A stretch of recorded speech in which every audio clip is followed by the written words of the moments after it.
पूरा जोरदार से करते हैं। धन्यवाद। बहुत शुक्रिया चेयरमैन साहब। मैं इस बजट की मुखालिफत में खड़ा हुआ हूँ क्योंकि ये अहम मुद्दों पर इंसाफ नहीं करता।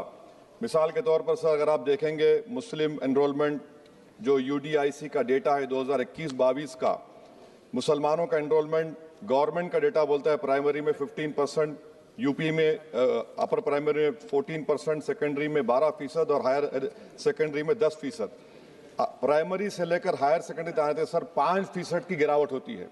वही सरकार का AISHE का डेटा है 2020-21 का।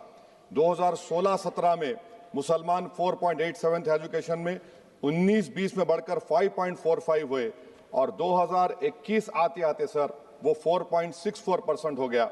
यानी जहां पर मुसलमान 2019-20 में 19,21,000 पे आगे, यानी 1,79,000 की गिरावट आई। क्यों हुआ सर? ये इसलिए हुआ क्योंकि ये मोदी सरकार तासुब और तंग नजरी के मजाहरे करती है। इसी वजह से मुसलमानों अक़लियतों में ड्रॉप आउट रेट ज्यादा है, लो एनरोलमेंट है और वो हायर एजुकेशन तालीम को मुकम्मल नहीं कर सकते। सर 3 स्कॉलरशिप स्कीमें हैं, 5 साल से cabinet committee of economic affairs in स्कीमों की मंजूरी नहीं दे रही है सर। 5 साल से ये आपकी तासुब और नफरत नहीं है तो क्या है बताइए आप? बजट तो पास हो रहा है ऐवान में, 5 साल से आप पैसे नहीं दे रहे हैं। क्यों? क्योंकि cabinet committee of economic affairs इसको मंजूरी नहीं देती है। और मैं बताना चाह रहा हूं, आप विकसित भारत बनाना चाहते हैं, मैं तायद करता हूं, मगर क्या आप 14% आबादी को नहीं पढ़ाकर उनको एलिनेट कर आप विकसित भारत बना पाएंगे? विकसित भारत उसी वक्त बनेगा सर जब मुसलमान समाजी, इक्तिसादी, तालीमी और माशी तौर पर ताकतवर होंगे। मगर अफसोस के साथ कहना पड़ा, सच्चाई है कि सरकार नहीं चाहती ये हो। सर मैं हुकूमत से पूछना चाह रहा हूं कि यूनिट कॉस्ट स्कॉलरशिप का 2007 और 8 से रिवाइज नहीं हुआ क्योंकि जो तालीम का कॉस्ट है उससे मैच नहीं कर रहा है। आप 3 स्कॉलरशिप को डिमांड ड्रिवन नहीं कर रहे हैं। 11 साल से आप 10 स्कॉलरशिप नहीं बढ़ाए, वही नंबर ला के रख दिए। मैं डिमांड ड्रिवन करने का मुतालबा करता हूं। सर प्री मैट्रिक स्कॉलरशिप को क्यों 9th और 10th से शुरू किया था?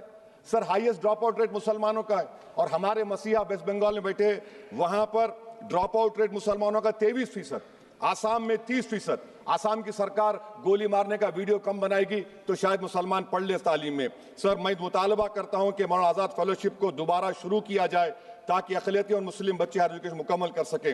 पेरेंटल इनकम आप इजाफा क्यों नहीं कर रहे सर? 1 लाख रुपए, 1.5 लाख रुपए क्या स्कॉलरशिप मिलेगी सर बताइए आप? और सर आपको मिसाल दे रहा हूं, आप तो काबिल आदमी हैं। 2022-23 में बजट था माइनॉरिटी मिनिस्ट्री का 5,000 करोड़, कितना आपने खर्च किया? 16%। 22-23 में सर बजट था 22-23-24 में 3,000 करोड़, 5% खर्च हुआ सर। 24-25 में बजट था 3,180 करोड़, 22% खर्च हुआ सर। PMJV के स्कीम है 1,914 करोड़, उसको आपने कम कर दिया 1,565 करोड़। तो मैं सरकार से मुतालबा करता हूं कि मिनिस्ट्री ऑफ माइनॉरिटी के बजट का 10,000 करोड़ कम से कम होना चाहिए। तासुबियत को खत्म करिए आपकी स्कीम में। सर दूसरी बात, इनकम टैक्स के बेनिफिट मिलती थी हमारे फौज के सिपाहियों को जो विकलांग थे, आपने इनकम टैक्स बेनिफिट छीन लिया उन लोगों को। ये कैसा इंसाफ है आपका बताइए? जो फौजी सर्विस में है, अरे प्राइम मिनिस्टर अगर एक ट्रेन की झंडी दिखाएंगे तो उससे बढ़ के पैसे खर्च हुआते, तो आप क्या बचा रहे? सर 11-12 साल से वजीर आजम मोदी हैं, हमारी एयरफोर्स का स्क्वाड्रन गिरकर 29 पर आ गया। 12 साल से आप प्रधानमंत्री हैं, हम एक मिड एयर रिफ्यूलर एवैक्स को नहीं बढ़ा सक रहे। पाकिस्तान के पास हमारे ज्यादा एवैक्स है और ऑपरेशन सिंदूर में हमने देखा कि कितनी तकलीफ हुई। सबमरीन का शॉर्टेज है, आपको फिक्र नहीं है सर। और हम 3rd एयरक्राफ्ट कैरियर हम भूल गए। आखिर कैसे हम चाइना को इंडो पैसिफिक में रोक पाएंगे? ये देशभक्ति नहीं है सर। हमारी फौज में कमी है। क्या ये मुल्क इतना कमजोर हो गया कि हम अपनी फौज में बच्चों को भर्ती नहीं करा सकते? अग्निपथ स्कीम का रिव्यू होना चाहिए। इस ऐवान में चाइना बॉर्डर पर एक बहस होनी चाहिए। सर आप आ जाइए US ट्रेड डील पर, जो ट्रंप ने एग्जीक्यूटिव ऑर्डर 6 फरवरी का निकाला, सेक्शन 4 कोट कर रहा हूं। डायरेक्टली इनडायरेक्टली अगर हम रशिया का ऑयल लेंगे तो 25% लगा देगा। कौन है सर वो गोरी चमड़ी वाला वहां बैठकर हमको बोलने वाला? किस हमने इस मुल्क को आजाद इसलिए करवाया था कि वहां बैठकर बोलेगा मैं जिससे चाह तेल खरीदूंगा। तुम होते कौन हो? तुम मेरे माई बाप हो क्या? आप 25% लगाएंगे सर। और वर्ड क्या इस्तेमाल किया? इंडिया। यानी अब नयारा जो है, नयारा कंपनी बंद हो जाएगी और हमको मॉनिटर करेंगे आप, भारत को उस पर ओवरसाइट करेंगे। अफसोस की बात है कि सरकार खामोश है। सर 2019 में ईरान का ऑयल मत लो बोले, आपने गलती की, आपने ईरान का ऑयल नहीं लिया। तो अमेरिका ने कहा कि इराक से लो, कंपेरेबल रेट पे, कंपेरेबल रेट पे, मार्केट रेट, नॉमिनल प्राइस पे नहीं। आज यूएस कह रहा है कि मोनोपोली रेट पे लो। कहां है सर? हम क्यों कर रहे हैं?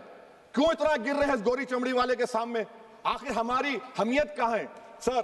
और एक बात बता रहा हूं सर, ये यूएस ट्रेड डील से European 2 minute sir, European union की ट्रीटी से हमारा पीएलआई का पूरा असर पड़ेगा, क्योंकि आपने टैरिफ गिरा दिया। आपने टैरिफ गिरा दिया मेडिकल डिवाइसेस पर, आपने टैरिफ गिरा दिया सोफिस्टिकेटेड मशीनरी पर, तो यूएस इंडस्ट्रियल गुड्स आएंगे, तो डी-इंडस्ट्रियलाइजेशन का खतरा है इस मुल्क में। Sir, you are we signing a free trade agreement और a force purchase order. Sir, Bangladesh से यूएस ने कह दिया कि हमसे कॉटन खरीदो, 0 टैरिफ। सर, भिवंडी, मालेगांव, बनारस के पावरलूम का क्या होगा? 70% रॉ कॉटन हम देते हैं बांग्लादेश को। सर, एमएचए का बजट 5.7 बढ़ गया, डिफेंस का 15.99। मैं सरकार से मुतालबा करता हूं कि वेनेजुएला में जो हुआ, आप एक ऑपरेशन इंसाफ करिए। ऑपरेशन इंसाफ के तहत हाफिज सईद, मसूद अजहर, लखवी को घुस के लाइए भारत में, तभी इंसाफ होगा सर। जब तक खत्म कर रहा हूं सर, हम कुलभूषण यादव को भूल गए। वो कुलभूषण यादव उसको आईसीजे में रुकाया। आखिर हम कब लेके आएंगे कुलभूषण यादव को? वजीर आजम इजराइल को जा रहे हैं, मैं उनसे ये मुतालबा करता हूं कि वो गाजा को जाएं, 15 मिनट जाकर देखें, 60,000 फलस्तीनियों खत्म कर दिया गया। और नेतन्याहू पर आईसीजे का अरेस्ट वारंट है, आईसीसी का, और आईसीजे में केस चल रहा है सर। तो मैं आपसे मुतालबा करता हूं कि वजीर आजम गाजा के बारे में देखें। मैं ज़ायनिज़्म मुर्दाबाद बोलता हूं, भारत जिंदाबाद। और ये सरकार तेलंगाना से नाइंसाफी कर रही है, कुछ नहीं दे रही है। बहुत बहुत शुक्रिया सर। बी सेल्वराज जी। பேரவை தலைவர் அவர்களுக்கு வணக்கம். பொருளாதார ஆய்வே இந்திய பொருளாதாரம் ஒரு முக்கிய திருப்புமுனை எட்டி